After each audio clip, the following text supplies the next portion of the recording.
నమస్తే, నా పేరు Balakrishna, national convener all India central universities works of ABFB. నిన్న ఉగాది పండుగ తర్వాత మేము ఉగాది పూజ చేసుకొని ఈస్ట్ క్యాంపస్ పోతుంటే మమ్మల్ని అరెస్ట్ చేసినారు. ఎందుకు అరెస్ట్ చేసినారో ఎవరు మాకు చెప్పలే.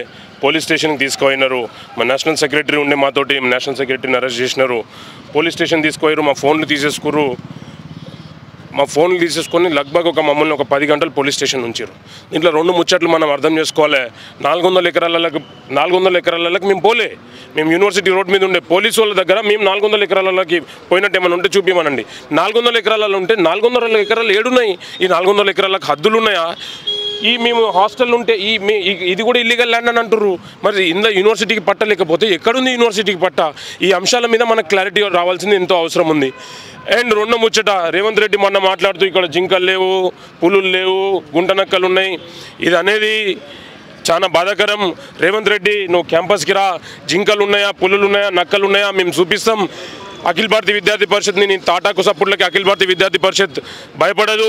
రేవంత్ రెడ్డి, నువ్వు కూడా చెప్పుకుంటావు నేను అఖిల భారతీయ విద్యార్థి పరిషత్ కార్యకర్తనని. నీకు మళ్ళీ పాత రోజులు గుర్తు చేస్తాం. అఖిల భారతీయ విద్యార్థి పరిషత్ కార్యకర్త ఏం చేస్తాడో గుర్తు చేస్తాం. మా పోరాటం ఇంకా తీవ్రం చేస్తాం. ఇట్లా ఏదో అరెస్ట్ చేసి మమ్మల్ని భయపెట్టాలనుకుంటే ఇది ఆగే ముచ్చట కాదు. అఖిల భారతీయ విద్యార్థి పరిషత్ ఈ ఉద్యమంని ఇంకా తీవ్రంగా తీసుకుపోతుంది రానున్న రోజుల్లో. ఏబీపీ హెచ్సియు ఒక్క ఇంచు భూమిని కూడా పోకుండా కాపాడుకోనిక మా ప్రయత్నం చేస్తాం. తెలంగాణ గవర్నమెంట్కి, రేవంత్ రెడ్డికి ఒకటే హెచ్చరిస్తున్నాం. మీరు మమ్మల్ని ఇల్లీగల్గా అరెస్ట్ చేసి తీసుకోవాలనుకుంటే దీనికి భయపడేది లేదు. మీ ప్రయత్నం మీరు చేయండి. కానీ అఖిల భారతీయ విద్యార్థి పరిషత్ మా ఉద్యమంని ఇంకా మీరు చేసే ఇట్లాంటి సందర్భాలతోటి మేము మా ఉద్యమాన్ని ఇంకా తీవ్రం చేయబోతున్నాం. ధన్యవాదాలు.